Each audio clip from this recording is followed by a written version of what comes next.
మేము అడుగుతా ఉన్నాం.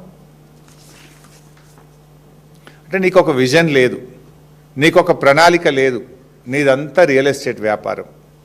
రియల్ ఎస్టేట్ దందా కోసమే పాపం పేద మధ్యతరగతి ప్రజల ఇండ్ల మీద పడ్డావు నువ్వు. నీదంతా కూడా దోపిడి వ్యవహారం.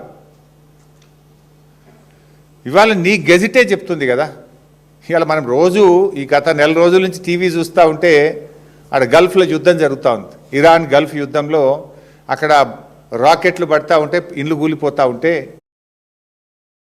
ఆ యుద్ధంలో అక్కడ బాంబులతోని ఇండ్లు కూలిపోతూ ఉంటే ఇక్కడ రేవంత్ రెడ్డి ఏమో బుల్డోజర్లు పెట్టి ఇండ్లు కూలుస్తూ ఉన్నాడు. హైడ్రా పేరిట, మూసీ పేరిట. ఏ యుద్ధం లేదు కానీ రేవంత్ రెడ్డి బుల్డోజర్లు ఇక్కడ పేదల ఇండ్లు కూలుస్తూ ఉన్నాయి. పేదల మీద రేవంత్ రెడ్డి బుల్డోజర్లతో యుద్ధం చేస్తూ ఉన్నాడు. ఇది 10,017 ఇండ్లు కూల్చుడేంది? మూసీ నదిని శుభ్రం చేయడానికి 10,017 ఇండ్లు కూల్చాల్సిన అవసరం ఏంది అని సూటిగా అడుగుతూ ఉన్నాం.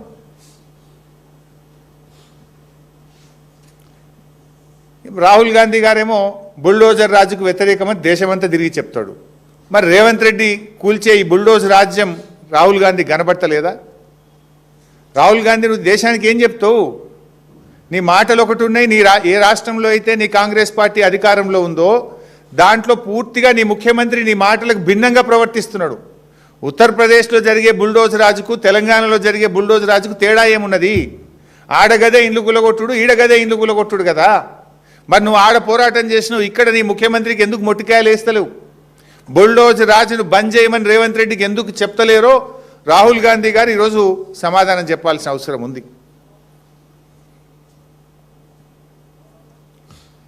ఇవాళ ఇంకా చాలా విషయాలు కూడా ఉన్నాయి.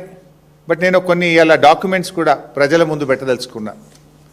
సూటిగా స్ట్రైట్ క్వశ్చన్స్ రేవంత్ రెడ్డి ప్రభుత్వానికి ఒక 8 ప్రశ్నలే అడుగుతాను, ఎక్కువ కూడా అడగదలుచుకోలేదు. చాలా ఉన్నాయి కానీ డీటెయిల్గా మళ్ళీ అసెంబ్లీలో మాట్లాడతాం. I have a straight 8 questions. ఇవాళ ముఖ్యమంత్రి మరేదో ప్రజెంటేషన్ ఇస్తున్నాడు, దాని సంగతి ఏందో చెప్పాలి. నేను రేవంత్ రెడ్డిని అడుగుతా ఉన్నా, మూసీ నదికి డిపిఆర్ వచ్చిందా? ఇప్పుడు నీ ప్రాజెక్టుకు నువ్వు చేయబోతున్నటువంటి ప్రాజెక్టుకు డిపిఆర్ ప్రిపేర్ అయిందా? డిపిఆర్ ఉంటే పబ్లిక్ డొమైన్లో పెట్టు, ప్రజల ముందు పెట్టు. ఒకవేళ డిపిఆర్ ప్రిపేర్ కాకపోతే ఎందుకు నువ్వు పేదల ఇల్లు కూలుస్తున్నావు? ఎందుకు ఆ పేద మధ్యతరగతి ప్రజలకు నోటీసులు ఇచ్చి నిద్రలేని రాత్రులు ఎందుకు గడిపేలా చేస్తున్నావు? నేను అసెంబ్లీ డాక్యుమెంట్ మీ ముందు పెట్టబోతా ఉన్నా. ఇది మొన్న పోయిన అసెంబ్లీ సెషన్లో జనవరి 2026. ఇది this answer is approved by honourable chief minister కింద చూడండి. ఈ సమాధానము ముఖ్యమంత్రి యొక్క సంతకంతో ఆమోదంతో ఆ శాసనసభలో పెట్టామని, ఇది శాసనసభలో ముఖ్యమంత్రి గారు ఇచ్చినటువంటి సమాధానం. Question number 1363.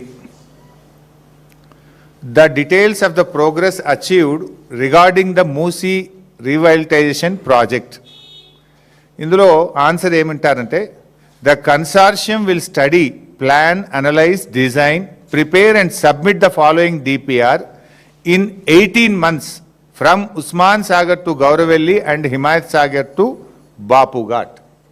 Himayat Sagar to Bapu ghat DPR ఇవ్వడానికి 18 నెలలు పడుతుంది అని ముఖ్యమంత్రి గారు అసెంబ్లీలో ఇచ్చిన సమాధానం. ఎప్పుడు ఇచ్చిన? మొన్న జనవరిలోని. ఇప్పుడు నెల రోజుల కింద, 2 నెలల కింద ప్రభుత్వం ఇచ్చిన సమాధానం ఇది. బాపు ఘాట్ నుంచి హిమాయత్ సాగర్ వరకు డిపిఆర్ ఇవ్వడానికి 18 నెలలు పడుతుంది, మేము ఒక కన్సార్షన్కి ఇచ్చినాము అని ప్రభుత్వం సమాధానం చెప్పింది.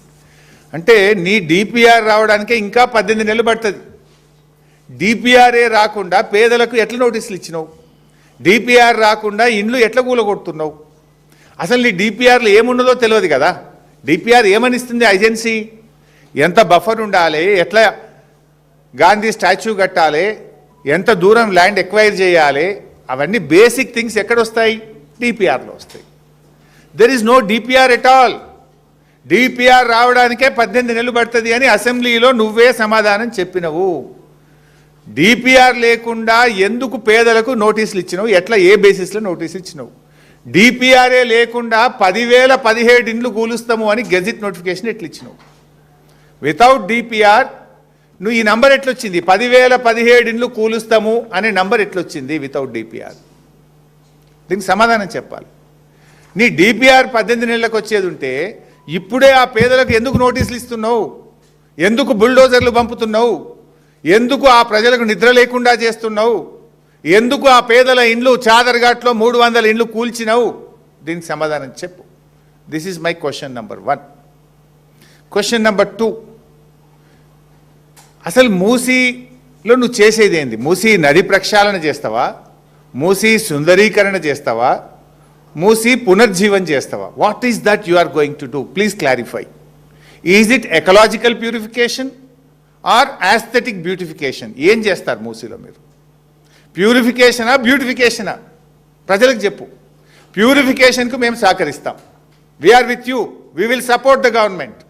If it is beautification, if it is lutification, if it is demolishing the houses, we will not support. We will not support. You please clarify. ఏం చేస్తావు అసలు మూసీలా? పునర్జీవమా, శుద్ధి చేయడమా, సుందరీకరణనా? ప్రజలకు స్పష్టత ఇవ్వాలని చెప్పి నేను ప్రభుత్వాన్ని కోరుతా ఉన్నాను. Number 3, my question number 3. Chandrababu Naidu టైంలో స్టార్ట్ అయింది నందనవనం పేరిట ఈ మూసీది. అప్పుడు స్టార్ట్ అయింది. సరే, అందరు ముఖ్యమంత్రులు వారి వారి ప్రయత్నాలు చేశారు. అసలు బఫర్ ఎంత? ఒక ప్రభుత్వం బఫర్ 9 మీటర్లని ఇచ్చింది, ఒకరు 30 మీటర్లని ఇచ్చారు, ఒకసారి 50 మీటర్లని ఇచ్చారు. ఇప్పుడు రేవంత్ రెడ్డి బఫర్ 100 మీటర్లు అంటుండు. అంటే ఈ బఫర్ 100 మీటర్లు పెట్టడానికి is there any scientific study? బఫర్ను ఎలా నిర్ణయించారు 100 మీటర్లని? దీనికి ఏమైనా సైంటిఫిక్ స్టడీ ఉందా? ఉంటే ఆ స్టడీ బయట పెట్టండి, వివరాలు బయట పెట్టండి. How do you decide 100 metres? ఇంకొక ఇష్యూ కూడా ఉంది మూసీలో. మనం చూస్తాం అప్పుడప్పుడు వెళ్ళినప్పుడు. మూసీ ఒక దగ్గర 200-300 మీటర్లే ఉంటుంది, ఒక దగ్గర కిలోమీటర్ ఉంటుంది. నువ్వు ఎక్కడి నుంచి 100 మీటర్లు అంటున్నావు? 300 మీటర్లు ఉన్న కాడ నది మధ్య నుంచి 100 మీటర్లు అంటావు. మూసీ ఎరోడై అంటే ఏమైందంటే నది ప్రవహించి కొన్ని చోట్ల ఆ పక్కనుండే సాయిల్స్ ఎరోడైపోయి అది కిలోమీటర్ అయింది.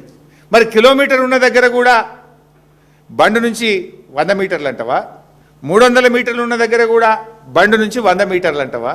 అసలు ఆ 100 మీటర్లు ఎట్లా డిసైడ్ చేస్తావు? ఎక్కడి నుంచి డిసైడ్ చేస్తావు? ఫస్ట్ ఆఫ్ ఆల్ అసలు 9 మీటర్ల నుంచి 100 మీటర్లకు పెంచడానికి what is the scientific study? Analysis ఏందో చెప్పు, బేసిస్ ఏందో చెప్పు. అండ్ అది ఎలా కొలుస్తావు? మూసీ ఒక దగ్గర 300 ఉంది, ఒక దగ్గర కిలోమీటర్ ఉంది. How do you take that 100 metres?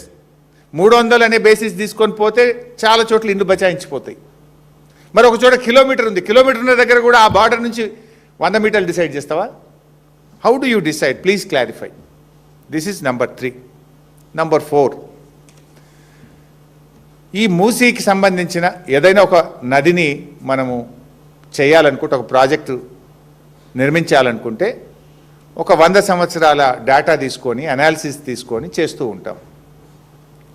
మరి మూసీకి సంబంధించి గత 100 సంవత్సరాల్లో హైడ్రోలాజికల్ స్టడీస్ కానీ ఫ్లడ్ వాటర్ స్టడీస్ కానీ ఏమన్నా చేశారా? చేస్తే ఆ వివరాలు ప్రజల ముందు పెట్టండి. ఇప్పుడు ఎందుకంటే ఒక నదిని మనం పునర్జీవం చేయాలంటే దాని ఫ్లడ్ ఎంత, దాని 100 సంవత్సరాల్లో హైయెస్ట్ ఫ్లడ్ ఎప్పుడు వచ్చింది, లోయెస్ట్ ఫ్లడ్ ఎప్పుడు వచ్చింది, ఫ్లడ్ను ఎట్లా మనం కంట్రోల్ చేయాలి అనడానికి ఏమైనా స్టడీస్ ఉన్నాయా? Please keep it in the public domain. Hydrological studies, flood water studies, గత 100 సంవత్సరాల రిపోర్ట్ ప్రజల ముందు పెట్టండి. And one more important point, number 5. అంటే ఈ ముఖ్యమంత్రిని నమ్మలేం. ఇందాకన్నా చూసారా, ఈయనకేదో శాపం ఉన్నట్టుంది, నిజాలు చెప్పడు.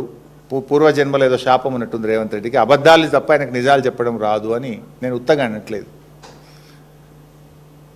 I will show another 2 documents now. Point number 5, శాసనసభలో ముఖ్యమంత్రి గారు ఏడీబీ లోను మూసీ